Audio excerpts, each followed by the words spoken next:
책으로 만나는 가을 개병 문화 김영현입니다. 서양 지성인과 만남 두 번째 시간인데요. 이제 본격적으로 서양 철학의 알맹이로 들어가 보는 시간 가지겠습니다. 어려운 내용을 문계석 박사님과 쉽게 풀어볼 텐데요. 이번 시간에는 이 책의 두 번째 장인 실제를 찾아낸 사유, 즉 철학적으로는 존재론에 대한 내용을 이야기해 볼까 합니다. 문계석 박사님 자리에 모셨습니다. 박사님 네, 안녕하세요. 안녕하세요. 네, 지난 시간에 이어서 두 번째 시간입니다. 흔히 서양 철학의 비조라고 하면 탈레스를 떠올리는데요. 탈레스는 만물의 근원이 물이라고 얘기를 했거든요. 이는 우주 만물이 모두 물로 구성되어 있다는 뜻인데 실제 우리가 일상에서 접하는 이 물질적인 물을 말하는 것인지 아니면 다른 뜻을 가지고 있는 것인지 궁금한데요.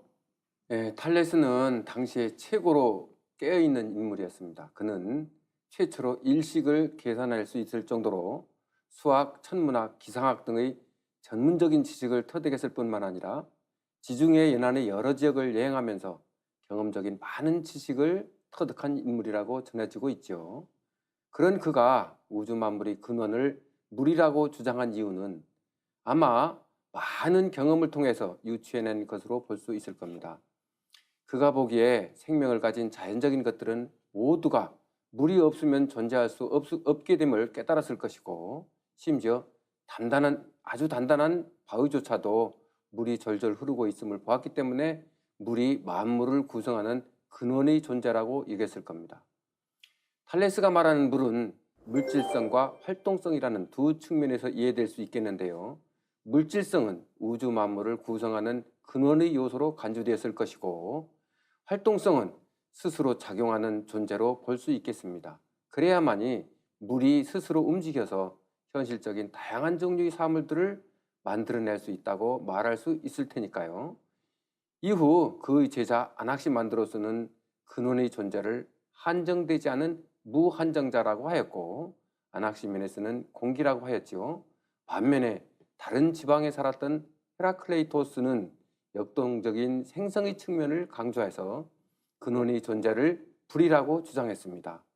철학사에서는 근원의 존재가 스스로 활동한다고 했다는 뜻에서 이들을 모두 물활론자들이라고 말합니다. 그러나 이에 반대의 사상을 전개한 철학자 파르메니데스가 등장합니다. 그는 근원의 존재란 영원한 실제라고 했고, 현실적으로 생성 변화되는 것들이란 참된 존재가 아니라 모두 환상이라고 주장하게 됩니다. 박사님 책을 보면 이들 자연 철학자들 중에서도 헤라클레이토스와 이 파르메니데스를 사뭇 중요하게 다루시면서 둘을 비교하는 식으로 기술을 하신 것 같은 느낌인데 이 둘의 차이점이 있을까요? 아주 날카로운 질문이네요. 한마디로 말해서 헤라클레이토스는 자연의 역동적인 측면에 중점을 두고 사유하여 불이 모든 존재의 근원이라고 했고, 파르메니데스는 불변적인 진리의 측면에 중점을 두고 사유하여 존재 자체가 영원히 실제하는 것이라고 주장했다고 말할 수 있습니다. 헤라클레이토스가 현상, 즉 생성의 문제를 중심으로 사유했다고 한다면, 파르메니데스는 본체, 즉 존재 자체의 문제를 중심으로 사유했다고 볼 수 있지요. 생성을 중심으로 사유한 헤라클레이토스 철학의 핵심은 무엇인가요? 헤라클레이토스는 현실적인 모든 것이 항구적이지 않고 끊임없는 생성과 소멸의 연속선상이라고 보았지요. 이러한 사고는 세상에 정지해 있거나 변화하지 않은 것이란 아무것도 없음을 말해주고 있습니다. 그래서 그는 조각글에서 모든 것은 흐른다고 했던 것입니다. 그럼에도 그는 근원의 존재를 불이라고 하였고, 불이 변화하여 현상의 다양한 창조 변화를 형성한다고 보았던 것이죠. 불의 이러한 운동 변화로 말미암아 바로 현실에서 발생하는 삶과 죽음, 밝음과 어두움, 선함과 악함 등이 발생하는데요. 여기로부터 그는 현실 세계란 곧 대립물의 투쟁으로 간주하기도 했습니다. 이는 마치 동양 우주론에서 상극과 상생의 작용으로 모든 것들이 창조 변화해 간다는 이론과 유사합니다. 그의 이러한 역동적인 철학적 사유는 로마 시대의 스토아 철학과 근대 관점론을 완성한 해겔 철학, 생의 역동성을 다룬 베르그송의 철학에 많은 영향을 줍니다. 그렇다면 존재 자체를 중심으로 사유한 이 파르메니데스 철학의 핵심은 무엇일까요? 파르메니데스는 영원한 진리가 되기 위해서는 근원의 존재가 자체로 불변부동하는 실제여야 한다는 것을 철저하게 고수합니다. 이러한 사고의 선상에서 그는 현실적으로 유동하는 창조 변화의 문제를 완전히 제거해버리고 근원의 존재 문제만을 깊이 사유하여 논증하게 이르는데요. 첫째, 실제가 절대적으로 참이 되려면 자체로 생성하거나 소멸되지 않아야 한다는 것입니다. 물론 여기에서 어떤 것도 무로부터 나올 수 없고 무로 파괴될 수 없다라고 하는 고전역학의 공리가 숨어 있다고 볼 수 있습니다. 둘째, 실제는 결코 움직이지 않는다는 것입니다. 만일 실제가 움직이려면 움직여갈 빈 공간이 필연적으로 존재해야 하는데요. 여기에서 빈 공간은 무라고 해야 하는데 무가 있다면 곧 존재에 기속되기 때문입니다. 셋째, 실제는 쪼개질 수 없는 완전한 하나라고 주장합니다. 만일 실제가 쪼개진다면 둘로 나눠질 것이고 그러면은 이 둘을 구분해 볼 수 있는 제3의 존재가 있어야 하는데요.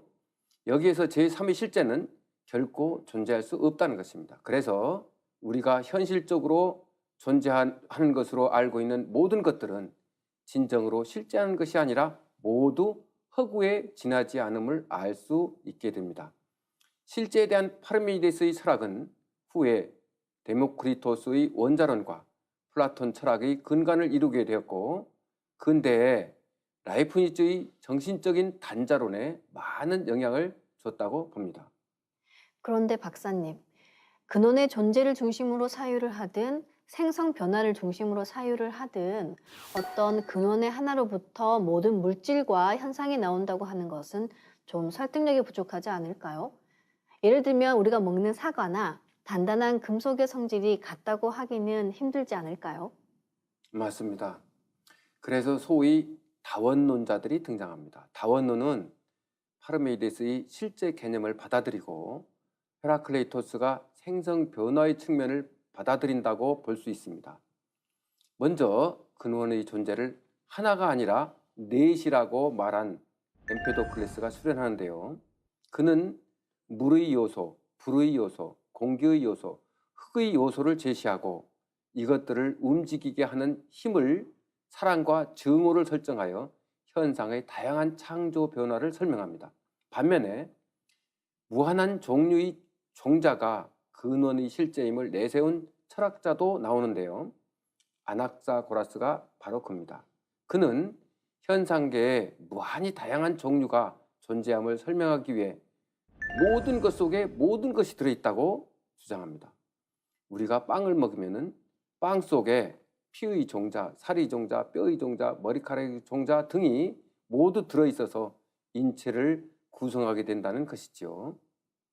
이 책에서 소개되고 있는 데모크리토스의 원자론은 서양 과학의 밑바탕이 된 것으로 알고 있는데 이 원자론을 소개해 주시고 우리가 흔히 아는 원자와 어떤 것이 같고 다른지 좀 소개해 주실까요?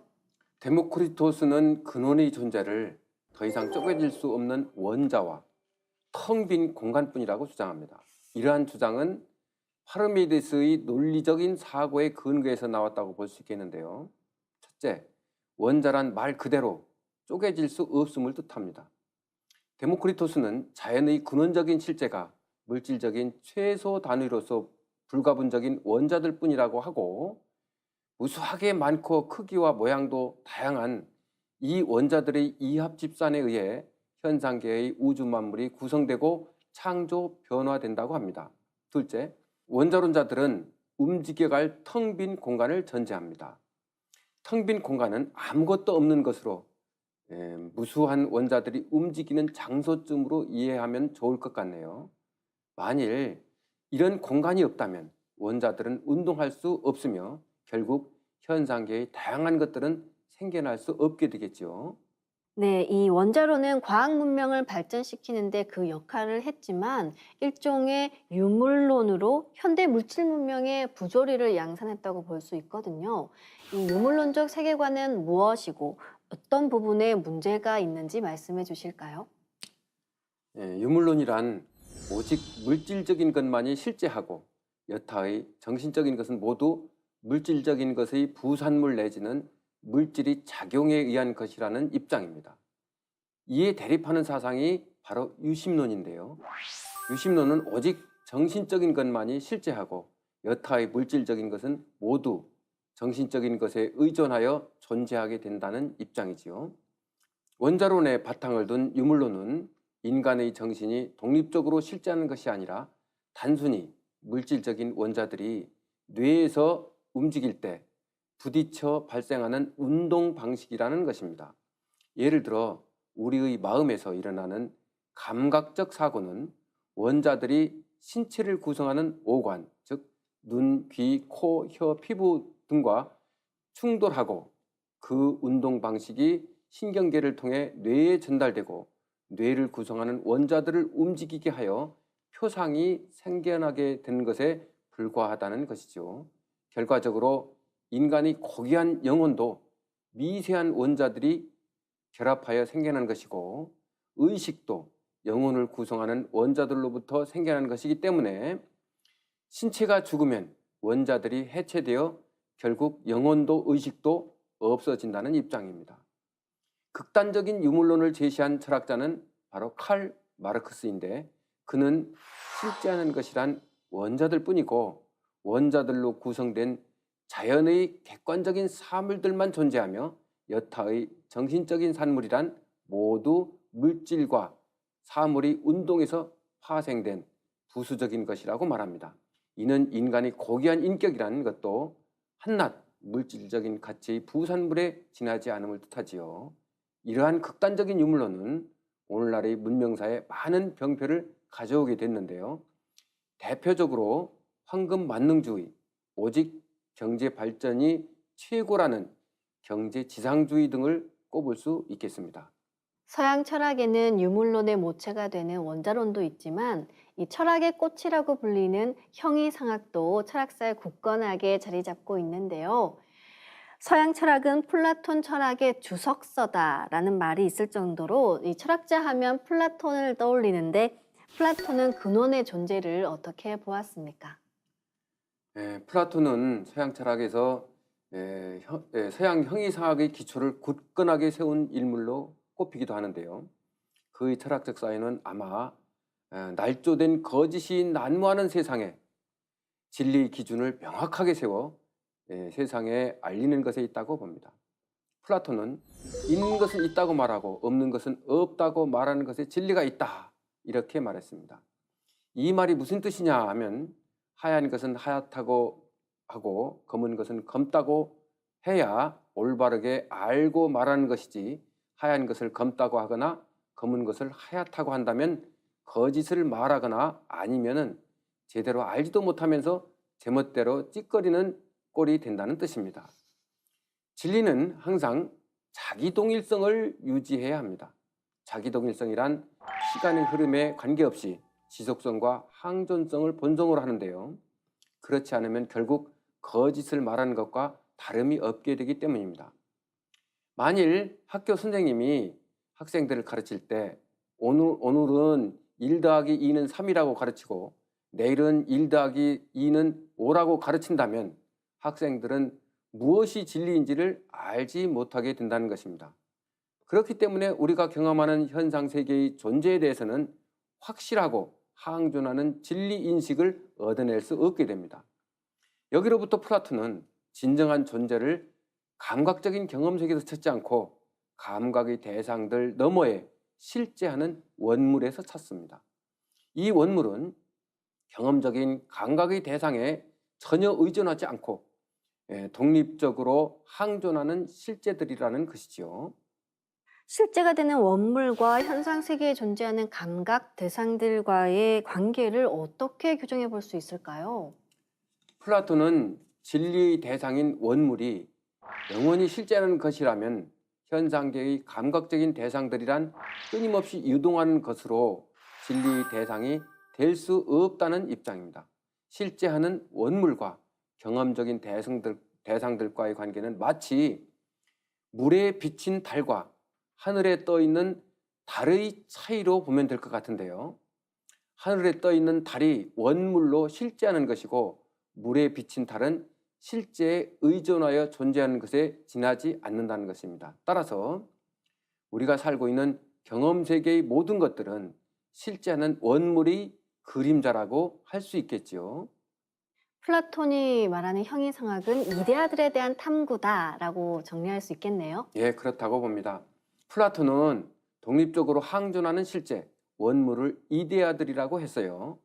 이데아들은 우리 경험 세계에 존재하는 것이 아니기 때문에 감각으로도 확인할 수 없는 것이지만 오직 지성으로만 사유하여 인식할 수 있는 대상들입니다. 플라톤 형이상학의 전체적인 체계를 보면 무수하게 많은 이데아들이 있고 이들 이데아들 중에는 최고의 이데아가 있는데요.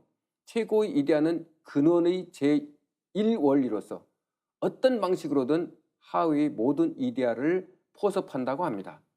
최고의 이데아로부터 하위의 이데아들이 연역적 방식으로 추론되어 나옴을 탐구하는 것이 지혜를 추구하는 철학적 작업이라고 볼 수 있겠지요. 이러한 사고를 염두에 두고서 근원적인 최고의 실제를 탐구하는 작업은 궁극의 지혜를 추구하는 제1철학으로서의 형이상학이라 부르게 되는데요. 플라톤은 이러한 철학적 사유는 후대의 사상가들, 특히 그의 제자 아리스토텔레스가 말한 부동의 원동자, 헬레니즘 시대 말기에 등장한 플로티누스의 일자론, 합리주의 전통을 확립한 근대의 데카르트의 무한실체, 역동적인 철학을 전개한 라이프니츠의 신적인 단자, 현대 유기체 철학을 체계화한 화이트헤드의 궁극자 범주 등에 막대한 영향을 줍니다.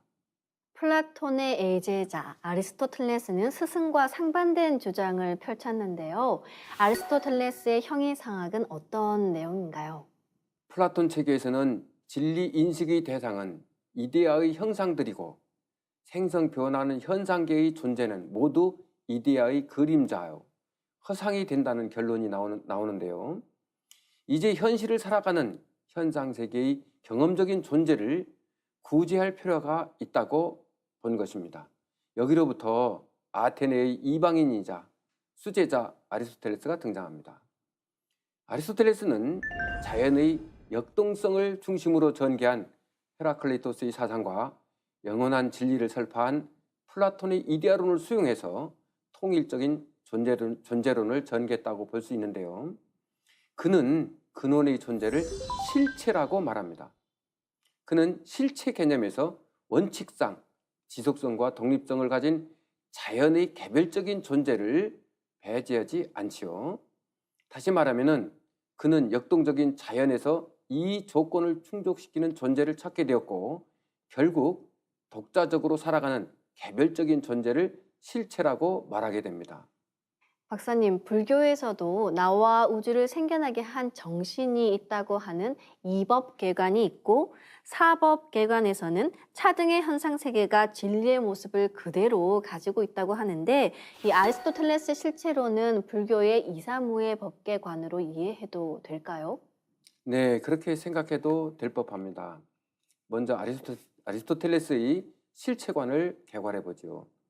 아리스토텔레스는 인간을 포함하여 자연의 개별적인 존재란 모두 가합적인 상태, 즉 진료와 형상으로 구성되어 있는 것으로 파악됩니다. 그런데 여기에서 진료를 실체의 물질적인 측면으로, 형상을 실체의 개념적인 측면으로 이해해서는 안 되고 실체를 규명하기 위한 논리적인 분석일 뿐이라고 일단 받아들여야 합니다. 한마디로 말해서 자연은 가능적인 진료가 현실적인 형상을 받아들여 부단히 구현해가는 과정에 지나지 않는다는 겁니다. 이러한 과정의 근원으로 존재하는 것이 있는데 이것이 바로 궁극의 원인으로 온전한 실체라고 할 수 있습니다. 이것을 아리스토텔레스는 형이상학에서 자신은 운동하지 않으면서 모든 것을 움직이게 하는 부동의 원동자라 했죠. 부동의 원동자는 제1실체가 되는 순수 형상으로 존재의 근원이고 이것에 대한 인식이 최고의 지혜라고 할 수 있겠습니다. 이러한 사상은 후에 플로티누스의 일자설과 근대 초 라이프니츠의 단자 형이상학에 많은 영향을 주게 됩니다. 서양 철학사에서 이 헬레니즘 시대 말기에 활동한 플로티노스를 빼놓을 수 없을 텐데요. 그는 유출설이라는 독특한 학설을 펼쳤어요. 이 학설에 대해서 좀 설명해 주실까요? 플로티누스는 중세가 시작되기 직전의 철학자로 플라톤 철학과 아리스토텔레스 형이상학을 종합하여 종교적인 이론론으로 체계화한 인물이라고 할 수 있겠습니다. 그는 근원의 존재를 일자라고 주장하는데요. 일자는 철학적 사유로 도달할 수 있는 최고의, 최종의 것을 말합니다. 일자는 모든 존재를 넘어서 있어서 존재란 말조차 쓸 수 없는, 굳이 말한다면 모든 존재를 초월해 있는 한 분의 절대적인 신으로 묘사되고 있습니다. 그래서 그는 일자를 궁극의 근원으로 신이요, 광명이요, 절대적인 가치를 지닌 선 자체라고 말하게 되는데요. 여기에서 우리는 종교와 철학의 융합이 이루어진다라고 볼 수 있을 겁니다. 천부경에서 말하는 일시 무시일의 일시, 하나에서 모든 것이 시작되었다는 것과 상당히 비슷한 철학이네요. 네, 맞습니다. 일자는 존재의 근원이여 전체를 포괄하는 궁극의 원인이라고 할 수 있는데요. 그는 우주 만물이 모두 일자로부터 유출되어 나온다고 합니다. 유출이라는 넘쳐서 흘러나온다는 뜻인데요. 근원의 일자로부터 맨 먼저 유출되어 나오는 것은 정신입니다. 일자는 모든 대립과 차별을 초월해 있지만 유출되어 나온 정신은 사유와 사유되는 것의 차이를 가지게 되는데요. 정신의 사유는 사유되는 대상으로 수없이 많은 이데아들을 산출하게 됩니다. 그래서 사유하는 정신은 하나임과 동시에 만음이라고 할 수 있는데요. 여기로부터 플로티누스는 하나는 전체요, 전체는 하나라고 주장하게 됩니다. 다음으로 정신에서 유출되는 것은 활동적인 영혼인데요. 영혼은 현실 세계를 구성하는 원리가 됩니다. 보다 고차적인 세계 영혼과 보다 저급한 개별적인 영혼으로 구분되는데요. 아리스토텔레스가 말했듯이 인간은 이성적으로 활동하는 보다 고차적인 영혼을 갖고 있고 동물은 감각 활동의 영혼, 식물은 영양 활동의 영혼으로 나누어지게 됩니다. 그런데 오직 인간만이 보다 높은 단계의 영혼으로 나아갈 수 있다고 하지요. 마지막으로 유출되어 나오는 것은 물질의 단계입니다. 물질은 일정한 형상을 갖추고 있는 존재가 아니기 때문에 항상 유동하는 것이고 무질서하며 불완전하고 파괴적인 것으로 나쁜 것이라고 말하는데요. 이러한 유출설을 근거로 해서 플로티누스는 종교적인 의미의 구원 문제를 풀어나갑니다. 인간이 악으로부터 구원을 받는 길은 부단한 수행을 통해 일자로 향하고 일자로부터 바라는 광명의 지혜를 얻어 일자와 신비적인 합의를 이루는 것이 수행의 궁극 목적이라고 하는데요. 이것이 구원의 상향도라고 합니다. 형이상학적 존재론을 따라가다 보면 근대의 라이프니츠가 말한 또 단자론을 빼놓을 수가 없잖아요. 단자론의 핵심 내용을 설명해 주시겠습니까? 라이프니츠의 형이상학은 고대 원자론자들이 말한 물질적인 근원의 원자 개념, 플라톤이 말한 불변하는 실제로서의 이데아들, 아리스토텔레스의 형이상학에서 주장된 활동적인 현실태로서의 실체, 플로티누스의 유출설에서 주장된 근원의 일자에 대한 사상을 체계적으로 종합하여 통일한 이론을 전개했다고 볼 수 있겠습니다. 그는 궁극의 실체를 본질적으로 활동적이고 능동적인 힘을 가진 단자라고 말합니다. 단자란 원래 자체로 더 이상 쪼개질 수 없는 불가분적인 하나를 뜻하는데요. 단자는 자체로 생생하게 활동하는 능동적인 힘을 갖고 있는 정신적인 엔텔레키라고 합니다. 엔텔레키는 아리스토텔레스가 말했듯이 자신 안에 생성 변화의 운동인을 포함하는 실체를 뜻합니다. 그래서 단자는 자발적으로 운동하는 근원의 정신적인 실체가 된다고 말할 수 있죠. 그러한 정신은 과거, 현재, 미래의 모든 것을 표상할 수 있는 우주의 산 거울이라고 말할 수 있죠. 마지막으로 단자는 독립적으로 자존하는 실체이기 때문에 다른 단자들의 침투에 들어갈 수 없지만 서로 포섭하고 포섭되는 관계를 유지한다고 해요. 그래서 대개의 사람은 무수한 단자들로 구성되어 있지만 전체적으로는 하나의 단자가 활동하는 것으로 볼 수 있지요. 그래서 우주 전체는 단자들로 구성되어 있고 모든 단자들은 우주를 반영하면서 전체에 포섭되어 실제하기 때문에 우주 자연은 정신적인 단자로 짜여진 하나의 전체라고 볼 수 있죠. 이러한 단자들을 창조한 절대적인 존재가 있다고 해요. 그것은 바로 완전한 선한 신입니다. 이 우주 전체는 절대적으로 선한 신에 의해 창조되었기 때문에 개별적으로 악이 존재하더라도 우주 전체는 선하다고 주장하는 것이 라이프니츠의 형이상학적 존재론이라고 볼 수 있습니다. 아, 박사님, 진리를 추구하고 지혜를 추구하는 철학은 참 어렵네요. 라이프니츠 이후에 새로운 형이상학적 이론을 전개한 학자는 더 없는 건가요? 예, 있습니다. 서양 전통의 철학을 모두 섭렵하고 존재론과 실론을 통합하여 새로운 유기체적 형이상학을 내놓은 분이 있습니다. 바로 현대의 철학자이자 수학자이자 과학자인 화이트헤드이죠. 그는 우주 자연의 창조 변화에 대한 문제를 해결하는 데 결정적으로 중요한 세 개념, 신, 영원한 객체, 창조성이라는 세 궁극자의 범주를 동원합니다. 여기에서 창조성과 영원한 객체는 자체로는 스스로 활동할 수 없는 가능태로 볼 수 있겠고요. 창조성은 현실적 존재가 창조되어 존재하게 될 무규정성의 힘의 원리로 볼 수 있습니다. 그리고 창조성과 영원한 객체를 추동하여 매개하는 제3의 존재, 즉 현실적인 창조 변화의 작인이 필연적으로 요구되는데요. 작인은 바로 현실태, 즉 현실적 존재로서의 신을 가리킵니다. 이때의 신은 기독교에서 말하는 절대적인 신도 아니고 아리스토텔레스가 말한 부동의 원동자로서의 신도 아니지요. 오직 현실 세계를 떠나서 존재할 수 없는 바로 현실 세계에 내재하여 역동적으로 창조 활동하면서 창조되는 그런 신을 뜻합니다. 화이트헤드에 의해서 서양 철학 전통의 존재론, 형이상학, 신학적 이론이 어느 정도 종결되고 통일되었다고 볼 수 있을 겁니다. 네, 존재론에 대한 말씀 감사드립니다. 감사합니다. 오늘은 서양 철학 중에서도 존재론에 대해 살펴봤는데요. 이 세상에 무엇이 참 존재이고 그 이상적인 것은 존재하는지에 대한 문제였습니다. 오늘 이 시간을 계기로 여러분들도 한번 철학자가 되어보시는 것은 어떨까요? 골치 아파 보이기도 하지만 인간의 영혼을 살찌우고 우리 삶의 근본 방향을 정하는 것이 철학이라 할 수 있을 겁니다. 다음 시간에는 영원하고 불변적인 존재가 있다면 이를 어떻게 알 수 있는가에 대한 진리 인식에 대해 살펴보겠습니다.